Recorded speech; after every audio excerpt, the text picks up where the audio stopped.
And then, of course, secondly, if you have a team, so it's very important to understand your team as well, and it's not. I mean, it's obvious that you have to understand the strong points of your team and stuff.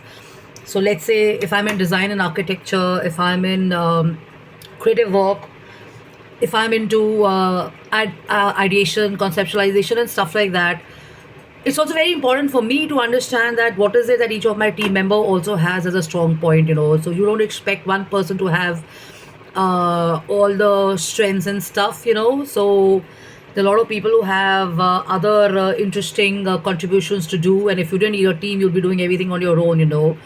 So we have to understand that realistically speaking, we got to look at the strength of each person. What is it that every person brings? So if I'm not in logistics, and I can always look at someone who can handle logistics.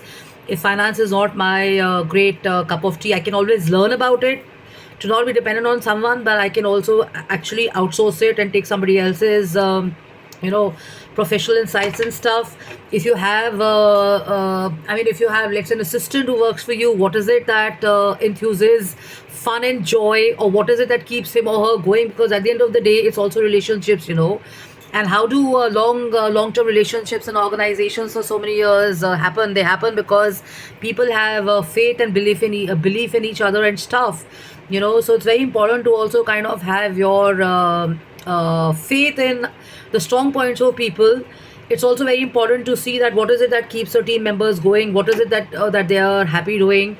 Do they enjoy doing radio? Do they enjoy doing news? Do they enjoy writing? Do they enjoy presentations? Do they enjoy meeting people? Do they enjoy taking down notes? Do they enjoy kind of conceptualizing? Do they enjoy graphic designing and stuff?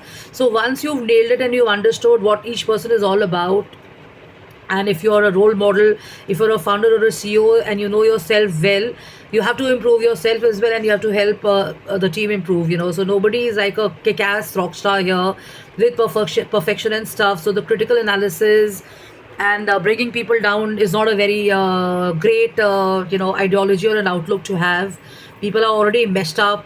People have a lot of stuff going on any which ways at homes or offices or whatever. So if you're going to do that even at office, it's going to be a real sad scene and stuff. And if you really want to have a true happy wow moment happening in a team, then all of us have to work together in a team. We have to kind of boost the motivation of the team. We have to kind of boost what people enjoy doing, what is it that they're passionate about and stuff, and what is it that they are very good in handling. Can they handle little details like packaging?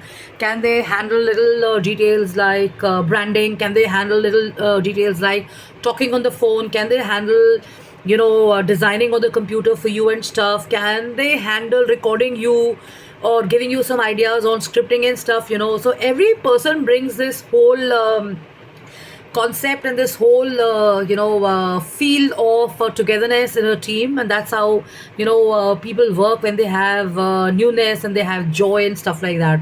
So killing people's spirit with critical remarks, bringing them down, may seem like inspiring someone or motivational to a lot of people, but actually in the real world it's a very passive way of working and stuff, because people work hard, people are traveling distances, people are kind of spending time to kind of make an impact, a positive influence and stuff like that. And then you have these they call it unhappy people.